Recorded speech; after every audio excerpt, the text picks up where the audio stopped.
नमस्कार, आर्य न्यूज देख रहे हैं आप। मैं हूं आपके साथ पल्लवी सिंह और आप देख रहे हैं राजस्थान का स्पेशल बुलेटिन। शुरुआत करते हैं राजस्थान की बड़ी खबरों से।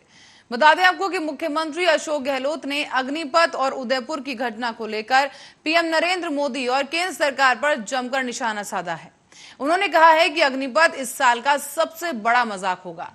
उन्होंने ये भी कहा कि संसद में आजकल बहस होती नहीं है, किसी को बोलने ही नहीं दिया जा रहा। नौजवानों को धमकी अलग दे दी गई है और विरोध प्रदर्शन किया और पुलिस केस हो गया तो अग्निवीर में नौकरी नहीं देंगे।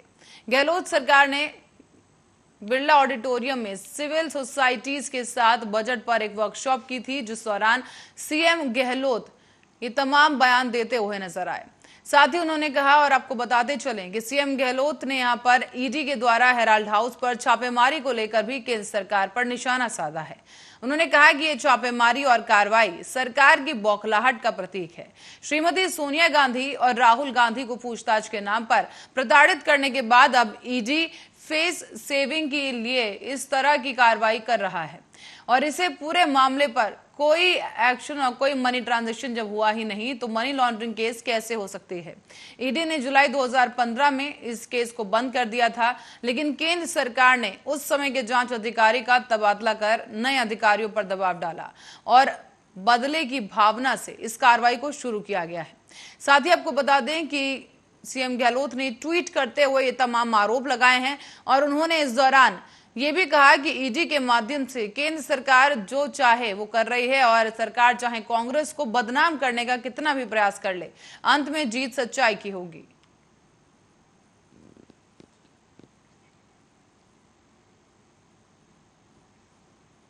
और साथ ही नेता प्रतिपक्ष गुलाब चंद कटारिया ने सीएम अशोक गहलोत पर एक बार फिर से तीखा हमला बोला है। कटारिया ने दौसा में कहा कि सरकार ने प्रदेश विधायकों को लूट की खुली छूट दे रखी है और प्रदेश की सरकार की कोई प्राथमिकता नहीं है। सरकार सिर्फ अपने आप को बचाने के लिए काम कर रही है। और राजस्थान के दौसा जिले में पहुंचे नेता प्रतिपक्ष गुलाब चंद कटारिया ने सीएम गहलोत पर भी तीखा हमला बोला। उन्होंने कहा कि सरकार बचाना ही उद्देश्य बचा है, जबकि सरकार जनता के लिए बनती है, लेकिन प्रदेश के मुखिया ने अपनी सरकार के विधायकों को लूट की खुली छूट दे रखी है। और जब जनप्रतिनिधि लूटता है तो प्रशासनिक अधिकारी भी तेजी से इस काम में आगे बढ़ते हैं और जनता इसका दंड भुगतती है। नेता प्रतिपक्ष गुलाब चंद कटारिया ने यह भी कहा कि कानून व्यवस्था फेल हो चुकी है और राजस्थान अपराध की राजधानी बन चुका है। महिला अपराधों में राजस्थान नंबर 1 है। साथ ही उन्होंने ये भी कहा कि पिछले कुछ महीनों से सांप्रदायिक विद्वेष की जो घटनाएं हैं उनमें भी लगातार इजाफा देखने को मिला है। इसके पीछे कारण यह है कि सरकार ने पीएफआई जैसे संगठनों को आगे बढ़ाया है और उनके कार्यक्रमों को आसानी से अनुमति दे दी गई, जबकि हिंदुओं के कार्यक्रम में धारा 144 लगा दी जाती है।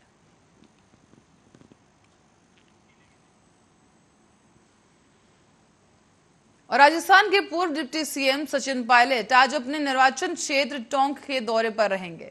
इस दौरान सचिन पायलट तमाम विकास कार्यों का शिलान्यास करेंगे और पायलट द्वारा जारी कार्यक्रम के अनुसार वो ग्राम पंचायत छाणबास सूर्या पंचायत समिति टोडाराय सिंह बनास नदी पर करीब 25 करोड़ की लागत से बने विंटेज काजवे का शिलान्यास करेंगे। इसी प्रकार से सचिन पायलट बालापुरा भी पहुंचेंगे, जहां पर वो गांव में ग्राम पंचायत बावड़ी में आकाशीय बिजली से गिरने वाले मृतकों के परिजनों से मुलाकात करेंगे। ग्राम बाहेड़ा में आकाशीय बिजली गिरने से मृतकों के परिजनों से वो मुलाकात करते नजर आएंगे। साथ ही साथ आपको बताते चले कि सचिन पायलट के कार्यकाल के द्वारा जारी किए गए इस कार्यक्रम के अनुसार इस दौरान सचिन पायलट स्थानीय कार्यक्रमों में भी शामिल होंगे। ग्राम गोहरपुरा और ग्राम थली समेत अलीपुरा, निर्बाना और निमोला, उटीटाना, हाजीपुरा और निमोला में स्थानीय कार्यक्रम में सचिन पायलट शामिल होंगे। करीब 6:45 बजे सचिन पायलट स्थानीय कार्यक्रमों में शामिल रहेंगे। दरअसल आपको बता दें कि सचिन पायलट के निर्वाचन क्षेत्र में बारिश के दौरान आकाशीय बिजली गिरने से कई जगहों पर कई लोगों की मृत्यु हो गई थी और माना यह जा रहा है कि सचिन पायलट मृतकों के आश्रितों को आर्थिक सहायता देने की घोषणा भी कर सकते हैं।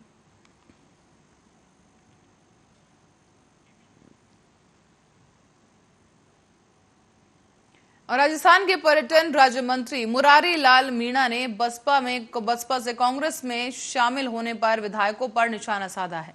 एक सवाल के जवाब में मुरारी लाल ने यहाँ पर कहा है कि अपनी भावना व्यक्त करना नाराजगी नहीं होती है, चाहे वो भावना आम आदमी की हो या फिर मंत्री की। उन्होंने ये भी कहा कि अपनी भावना से दूसरे लोगों को अवगत कराना भी नाराजगी नहीं होती है। कहा गया है कि अगर कोई हमें आकर बार बार अपना काम बताता है तो इसका मतलब नाराज होना नहीं है, क्योंकि अपनी बात तो जनता भी हमें बार बार कहती है। इसलिए नाराजगी का मुद्दा अलग होता है और काम की बात रखना अलग होता है। उल्लेखनीय यह है कि बसपा से कांग्रेस में शामिल हुए 6 विधायक गहलोत कैंप के माने जाते हैं। साल 2020 में जब पायलट ने बगावत की थी तो उस समय सरकार बचाने में इन विधायकों की निर्णायक भूमिका रही थी। उन्होंने कहा था कि पिछली बार जब हम कांग्रेस में शामिल हुए थे उस समय भी हमने कोई शर्त नहीं रखी थी और इस बार भी हमारी जानकारी के अनुसार बसपा से कांग्रेस में शामिल होने वाले विधायकों ने कोई शर्त नहीं रखी है। साथ ही साथ मंत्री राजेंद्र गुढ़ा का नाम लिए बगैर ही कहा गया है कि जिस मंत्री को जो काम मिला है उसे अपने काम को जिम्मेदारी के साथ पूरा करना चाहिए।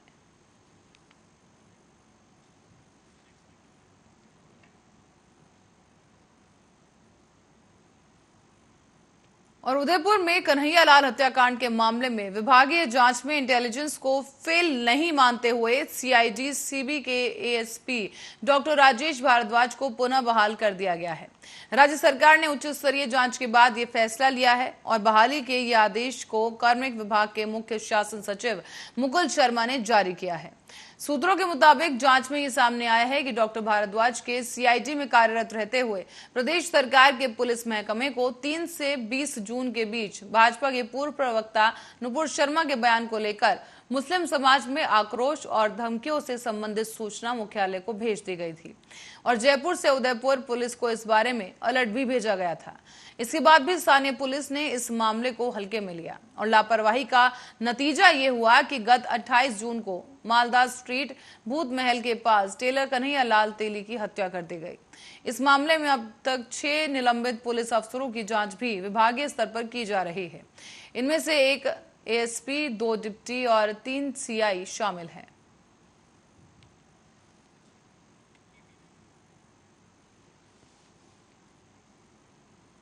और बढ़ते हैं अगली खबर की ओर। बेसिक शिक्षा विभाग में लिपिकों को उनके तबादले को लेकर गड़बड़ियां पाई गई हैं। 70% मामलों में एक ही पद पर 2 लोगों को तैनात किया गया है और आपको बता दें कि विभाग के अपर शिक्षा निदेशक अनिल भूषण चतुर्वेदी ने जांच रिपोर्ट सोमवार को ही महानिदेशक स्कूल शिक्षा विजय किरण आनंद को सौंप दी है। रिपोर्ट में विसंगति के लिए दोषी अधिकारियों की जिम्मेदारी तय करते हुए कार्रवाई करने की अनुशंसा की गई है। साथ ही साथ ये भी कहा गया है कि तबादलों की विसंगति को ठीक किया जाएगा और स्थानांतरित किए गए 1043 लिपिकों में से अभी तक 775 लिपिकों ने कार्यभार ग्रहण कर लिया है। जिन तबादलों में विसंगति पाई गई है उसमें से 70% ऐसे हैं जहां एक ही पद पर 2 लोगों को तैनाती दी गई है या फिर जहां से लिपिक का तबादला हुआ है वहां पर वो तैनात है ही नहीं। अधिकारियों का यह मानना है कि लिपिकों के सही पलट की जानकारी अपडेट न होने के कारण ये विसंगतियां हुई हैं।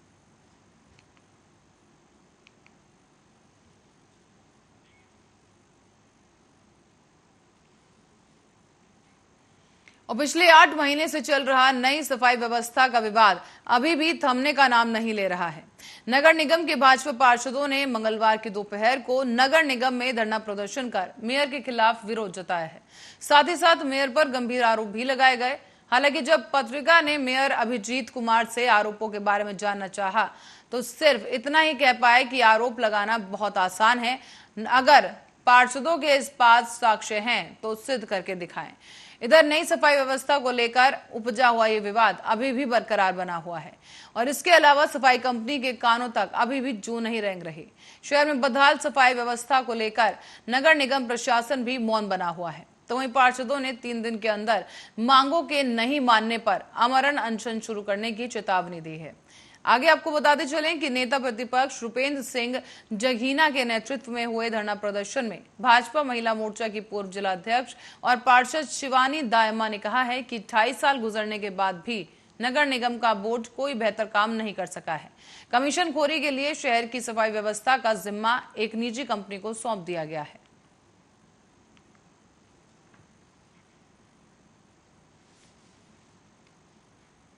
और राजस्थान के ज्यादातर इलाकों में पिछले 5 दिनों से सुस्त पड़ा मानसून एक बार फिर से चुस्त होने वाला है। आगामी 48 घंटे में प्रदेश में एक बार फिर से भारी बारिश लौटने वाली है और आपको बता दें कि गुरुवार को 15 जिलों में भारी बारिश हो सकती है। बाकी जिलों में भी इस दौरान हल्की से मध्यम बारिश होगी और इसे लेकर मौसम विज्ञान केंद्र जयपुर ने अलर्ट जारी कर दिया है। मौसम केंद्र के अनुसार दक्षिण से उत्तर की तरफ लौटी मानसून की ट्रफ फिर से अपनी जगह लौटने वाली है। इससे प्रदेश में मानसून एक बार फिर से सक्रिय होकर पूरे अंचल को जमकर भिगोएगा। आपको बताते चलें कि केंद्र के अनुसार इससे पहले मंगलवार और बुधवार को भी राजस्थान के कई जिलों में हल्की बारिश का दौर देखने को मिल सकता है। मौसम विज्ञान केंद्र जयपुर के अनुसार 2 दिन की हल्की बारिश के बाद गुरुवार को प्रदेश में भारी बरसात का दौर एक बार फिर से लौटेगा। इस दौरान पहले ही दिन पूर्वी राजस्थान के इलाकों में और पश्चिमी राजस्थान के बीकानेर समेत तमाम इलाकों में बादलों की गरज के साथ बिजली की चमक के साथ हल्की बूंदाबांदी या फिर बौछारें गिर सकती हैं।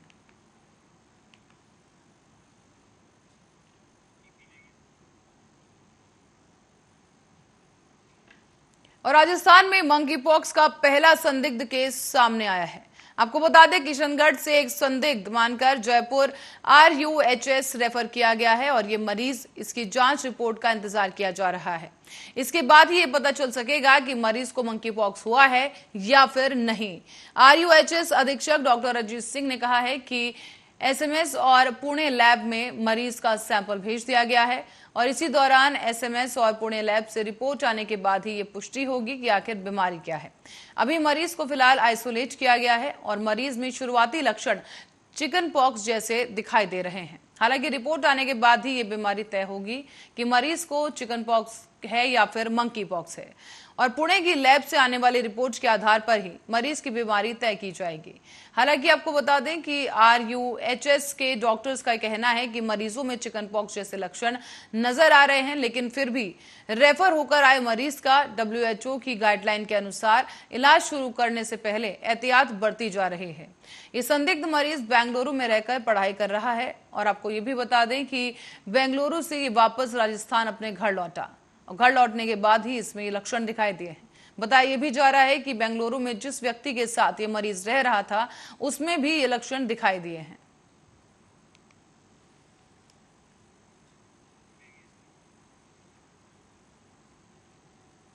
राजस्थान के डूंगरपुर जिले की चितरी थाना पुलिस ने नागा साधु बनकर लोगों से ठगी और लूट करने वाले एक गिरोह का खुलासा किया है। इस मामले में पुलिस ने 3 बदमाशों को गिरफ्तार किया और बदमाशों के कब्जे से पुलिस ने एक कार को जब्त कर लिया है। दरअसल इन बदमाशों ने 20 जुलाई को चितरी थाना क्षेत्र में भी एक वारदात को अंजाम दिया था। जिले के चितरी थाना क्षेत्र के थानाधिकारी गोविंद सिंह ने जानकारी दी है कि 21 जुलाई को एक व्यक्ति ने रिपोर्ट दर्ज करवाई। पीड़ित ने बताया था कि एक कार में आगे की तरफ एक नागा बाबा बैठा था, जबकि पीछे दूसरे 2 बाबा बैठे थे। उन्होंने आसपास के किसी महादेव मंदिर के बारे में पूछा और कहा कि उनके पास 25 से 30 कारें हैं और इस पर उसने गोरेश्वर महादेव मंदिर के बारे में बताया। बाबा ने आशीर्वाद देते हुए उसकी पैंट की जेब से हाथ डालकर 10,000 रुपए निकाल लिए। इसके बाद बाबा ने इस पीड़ित को धक्का देकर कार से भगा दिया और उसके बाद पीड़ित ने पुलिस से मदद की गुहार लगाई है।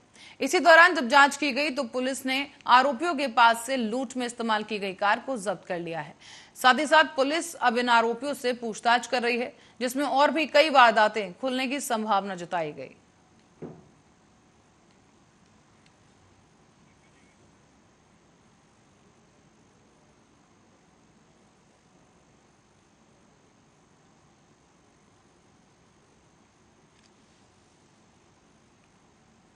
अब बढ़ते अगली खबर की ओर।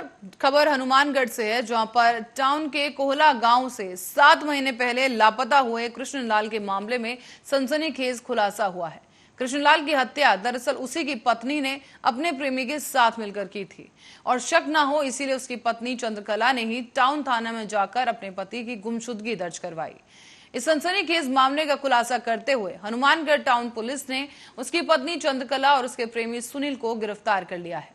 साथ ही उनके निशानदेही पर कोहला गांव के खेत में दफन किए गए कृष्णलाल के शव को निकलवाकर उसे पोस्टमार्टम के लिए भेज दिया गया। दरअसल आपको बता दें कि टाउन पुलिस ने जब जांच की शुरुआत की तो इस दौरान गायब पति कृष्णलाल के परिजनों ने कृष्णलाल की हत्या का शक जताया और शक कृष्णलाल की पत्नी चंद्रकला और उसके प्रेमी सुनील पर जताया गया। इसके बाद ही टाउन पुलिस ने उन दोनों को बयान के लिए बुलाया और फिर दोनों से पूछताछ की गई। उनका मोबाइल बंद करके वो अपने गांव छोड़कर चले गए और इसी के साथ आपको बता दें कि टाउन पुलिस ने जब उनकी तलाश की तो उन दोनों को पंजाब से हिरासत में ले लिया गया और पूछताछ के दौरान दोनों ने अपना जुर्म कबूल कर लिया है।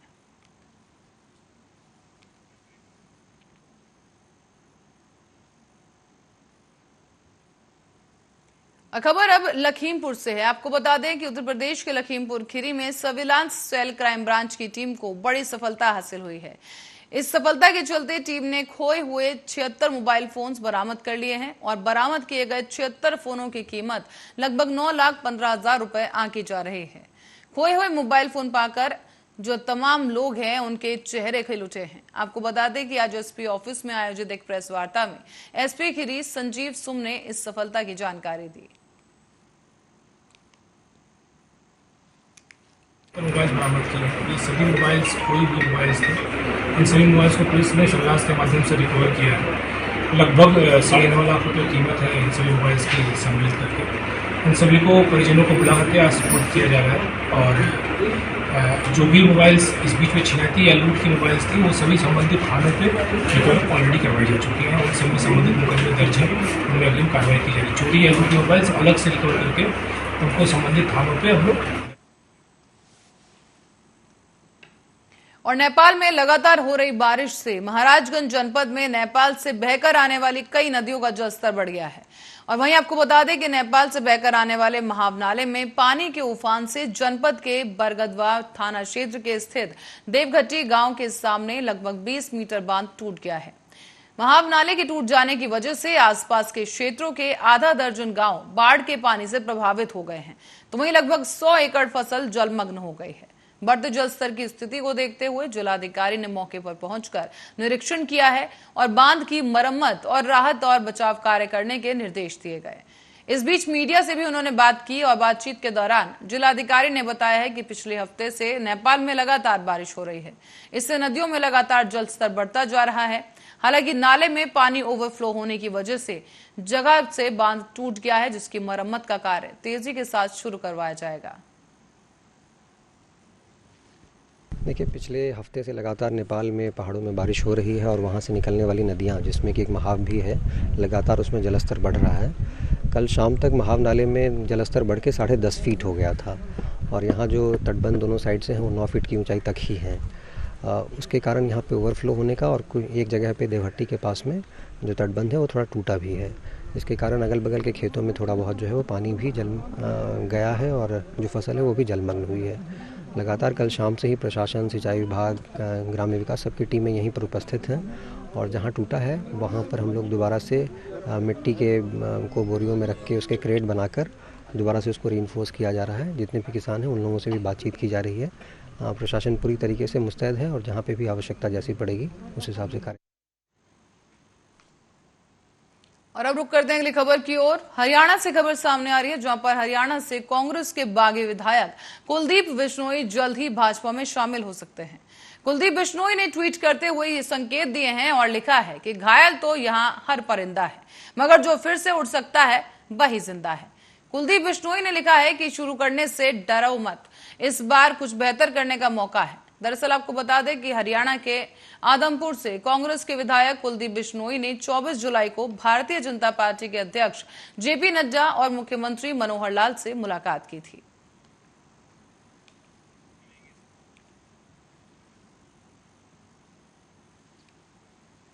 और खबर अब लखनऊ से है, जहां राज्य महिला आयोग के अध्यक्ष ने राजकीय बाल गृह बालिका मोती नगर का निरीक्षण किया है।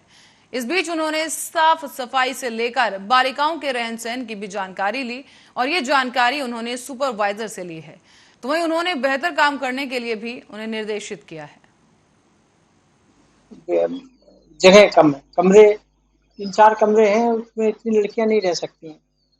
तो उसके लिए दूसरा ये है कि यहाँ तो सारी पास्को की हैं, यहाँ तो वो दूसरी बड़ी बड़ी महिलाएं हैं नहीं, लड़कियां ही हैं सारी। लेकिन वो लड़कियां जो हैं वो बहुत छोटी उम्र में प्रेग्नेंट हो गई।